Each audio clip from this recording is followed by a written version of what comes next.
In today's video, we look at a crew of ram raiders who in 10 months netted a haul of £1.2 million. All but one were career criminals, one with previous for robbing football player John Terry's mansion. And in one raid, Richard E. Grant's Range Rover was stolen and rammed into a Tesco Express. The crimes would bring in the flying squad and a police task force to catch them.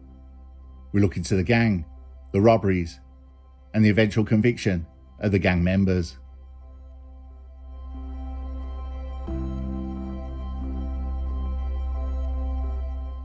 In one of the most audacious and destructive criminal campaigns in recent history, 4 men, William Connors, Darren Easthouse, Anthony Rodwell and Sebastian Knipp, started a series of ram raids across southern England.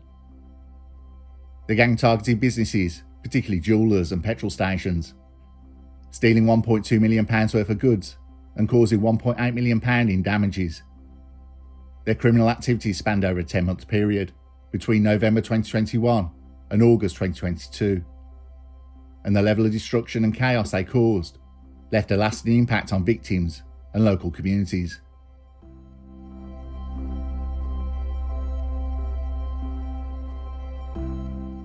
Each member of the gang had a criminal history, apart from one of them, that contributed to their eventual involvement in this sophisticated and aggressive series of robberies. William Connors, aged 29 years old, had prior convictions relating to burglary and theft.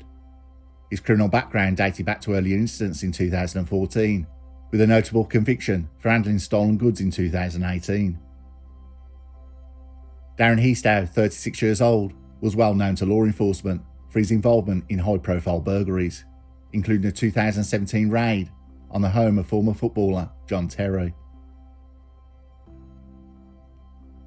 John Terry made the mistake of posting holiday photos showing he wasn't at his £5 million mansion, telling his 3.4 million Instagram followers that he was having a great few days away skiing with the family. Easthouse and 3 other men stole more than £400,000 of designer goods from the mansion, for which he was sentenced to 7 years and 3 months. Anthony Rodwell, 33 years old, was the getaway driver in this gang, and he had previously been convicted for his role in blowing up cash machines across Surrey and Thames Valley in a spree between 2014 and 2015. He had received a 12-year sentence in 2017, but was released early in 2021, only to revert back to his criminal ways almost immediately after his release. Sebastian Knipp, 37 years old, played a lesser role in the gang, and unlike the other 3 members, he had no significant prior criminal record. His involvement seemed driven by his personal circumstances. He was broke. He's from Poland, where his family resided.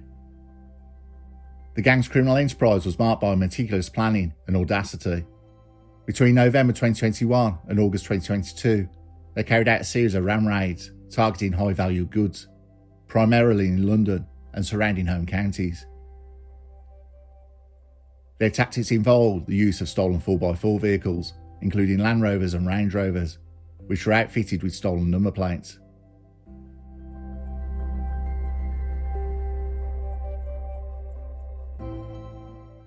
The gang's first known ram raid occurred in November 2021, targeting a high-end jewellery store in central London. Armed with sledgehammers and grinders, the group executed a well-timed attack in the early hours of the morning. The raiders used a stolen Land Rover to smash through the store's reinforced doors and proceed to ransack the interior. In under 5 minutes, they made off with an impressive haul of watches, jewellery, and other high-value items.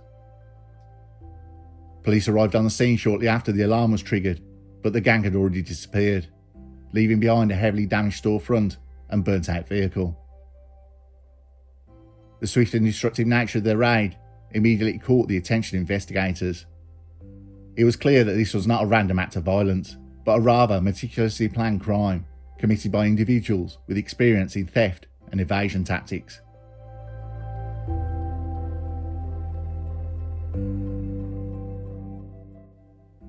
As the calendar year turned to 2022, the gang expanded their targets beyond jewellery stores to other high-value targets, such as ATMs, petrol stations, and luxury retailers.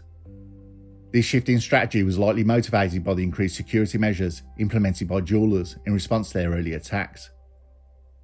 Many jewellery stores began fortifying their entrances with stronger barriers and hiring additional security, pushing the gang to find alternative targets. By mid-January, a string of ATM thefts had been reported in small towns across the home counties, including Surrey, Kent and Hertfordshire. The gang's method was just as brutal. They had rammed into the storefronts of shops and petrol stations and used metal chains to pull entire cash machines out the walls. Once the ATMs were freed, they'd load them into the back of the vehicle and flee the scene. Despite an increased police presence and enhanced security in some of the targeted locations, the gang's ability to adapt kept law enforcement on their toes. They often abandoned and burned the stolen vehicles used in the raids, destroying any potential forensic evidence that could be linked back to them. The gang employed remote digital interference to gain access to high-end vehicles without keys, showcasing their sophistication. Once they acquired the vehicles, they'd reverse them into storefronts, smashing through metal security grills and glass doors. The speed and the aggression of the attacks was particularly notable. Unlike typical burglary operations that rely on stealth, the gang's raids were designed for speed and shock value. The entire operation, from entry to exit, usually took a few minutes, but the damage they inflicted was enormous. The destruction of storefronts and property meant that many businesses were forced to close for weeks or even months, resulting in £1 million of lost revenue. Richard E. Grant revealed in a tweet that his car had been stolen and ram-raided into a Tesco Express in Hanworth, West London, while he was stuck in a quarantine hotel in 2021. He tweeted, "Woken at 4 a.m, police called to report that my car had been stolen and used to ram-raid a Tesco Express." One of the most significant raids took place at Kenya Jewellers in Wembley, where they caused an estimated £400,000 in losses. Other notable targets include petrol stations and convenience stores across southern England. In total, the gang carried out 17 raids, during which they stole 23 vehicles and caused extensive damage to the properties they targeted.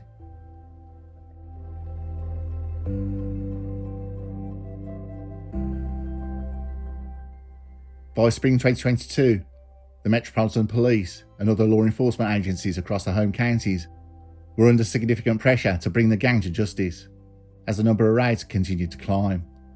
Businesses and local communities grew increasingly anxious. Small businesses in particular were left devastated by a combination of theft and property damage.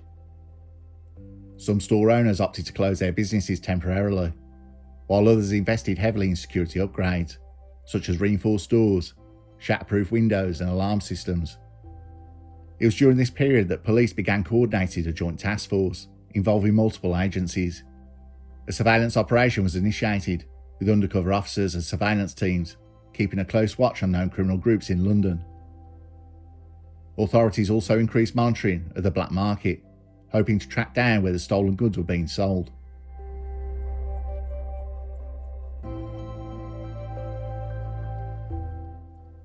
A breakthrough came in late May, when police linked a stolen vehicle found abandoned after a raid to a known criminal networks in London. This discovery provided crucial intelligence that led investigators to William Connors, a career criminal with a history of car theft and fencing stolen goods. As detectives dug deeper into Connors' known associates, they identified Darren Heasdow, Anthony Rodwell and Sebastian Nip as key members of the gang. With the net tightening, police intensified their surveillance efforts, hoping to gather enough evidence to make the arrests. The gang's reign of terror extended beyond the physical damage to targeted businesses. The destruction they left in their wake resulted in the closure of several establishments, some for extended periods. One petrol station in Feltham, which the gang targeted by ramming a Land Rover into its front, was closed for 5 weeks while undergoing repairs. This closure not only affected the business owner's livelihood, but also led to a loss of employment for staff and disrupted services to the local community. The emotional toll on the victims and local residents was significant. Many of the businesses they targeted were small, family-owned establishments that had been operating for decades. For example, Kenya Jewellers had been in operation for 40 years before it was targeted by the gang. The owners were left devastated by the extent of the damage and the financial losses they incurred. In total, it's estimated the gang's actions resulted in £1.8 million in lost earnings for businesses they targeted. The long-term economic effects of their crime spree was felt.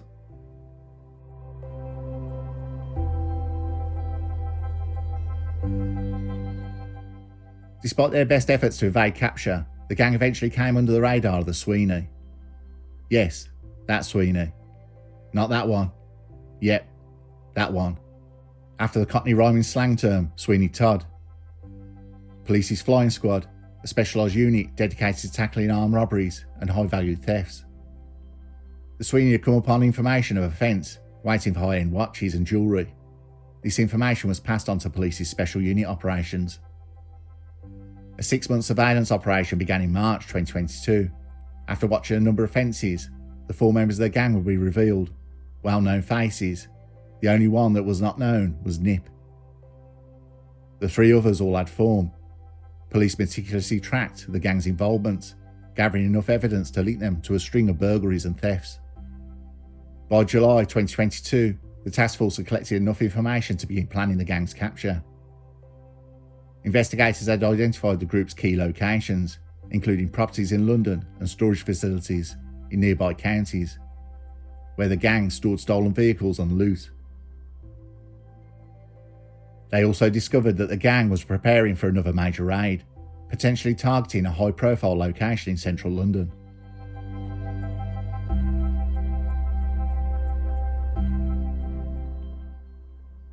Their downfall came during a raid on a Tesco Express petrol station in Caversham, Reading. On August the 19th, 2022, as the gang was in the process of executing yet another brazen theft, police moved in to arrest them.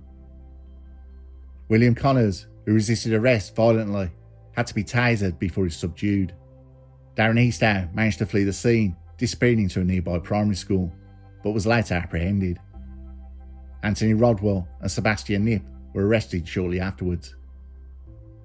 During the final raid, police found a stash of tools in the gang's getaway vehicle, including sledgehammers, crowbar and drills.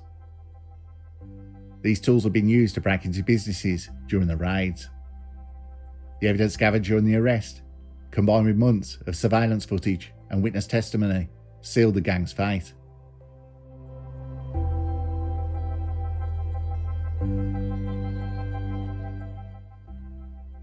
The legal proceedings against the gang were held at Isleworth Crown Court in West London.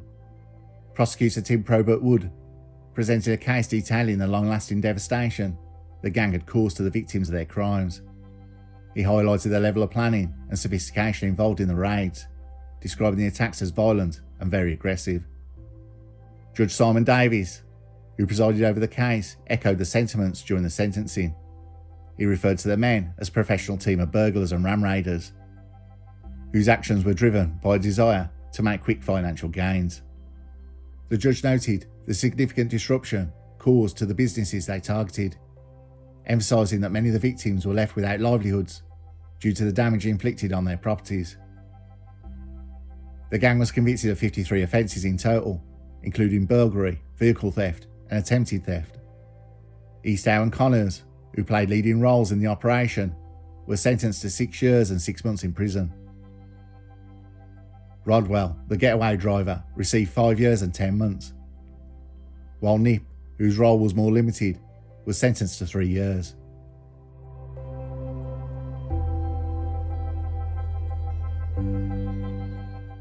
Throughout the legal proceedings, the defence team for each of the convicted men attempted to present mitigating factors to explain their actions. Connors and Eastow, both of whom had families, were described as feeling immense pressure to provide for their children. Rodwell, a father of 3, expressed a desire to gain legitimate employment on his release, with hopes of becoming an HGV driver. His barrister pointed out that the cost of living crisis had played a significant role in his decision to return to a life of crime, claiming that Rodwell felt like a failure when he was unable to provide for his family. Nip, the least experienced criminal of the group, was described as having a limited role in the operation. His barrister Matthew Ness argued that Nip's involvement was out of desperation, rather than ambition. Unlike the other defendants, Nip had no prior criminal record in this country or in Poland.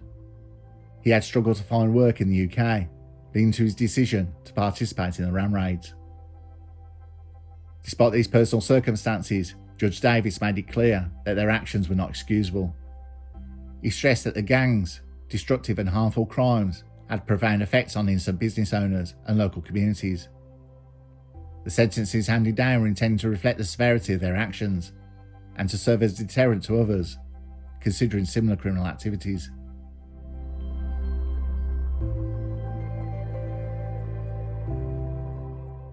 The task force which led the investigation was praised for its role in bringing the criminals to justice. Detective Constable Pippa Bragazi of the Met's flying squad, who was involved in the surveillance operation, emphasised the importance of the gang's arrest in preventing further crimes. She noted that had the gang not been stopped, they would have continued their spree, targeting more businesses.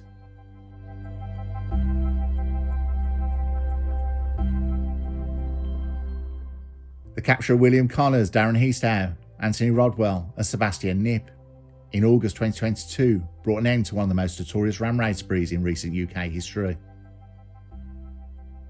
Over the course of 10 months, the gang terrorised businesses across London and the home counties, leaving a trail of destruction and causing £1 million in losses. Their calculated and violent methods, combined with their ability to evade capture for months, made them one of the most dangerous criminal groups operating in the region. What attracted me to this case was the planning of the gang. Every raid was done with precision. The gang's previous experience had helped them not to make the moves that got them caught in the past. Every man in the gang had a task and were ready. The gang's problem was they became too successful. If they did a couple of jobs and vanished, they might have got away with it. After doing a deep dive into the case, the flying squad was watching a fence, waiting for a collection of high-end watches. The gang were looking to shift these. This would lead to the revelation of the gang. The gang's absolute demolition of premises they robbed, people's businesses forced to close, and workers losing their jobs made them a high priority for the police to catch. The sentences are as expected, and they will go on the rap sheet of another holiday at His Majesty's pleasure. The success of the gang was the planning and knowledge, pumping gas into cash machines to blow them up, the theft of high-end cars used as instruments, tools for the crime. But why didn't they stop? You see this a lot, and this case is pretty obvious. They loved the planning, the caper, enough to keep it going. But there's one of the crimes that is truly unforgivable. Who would steal With Nail's car? That guy is a star.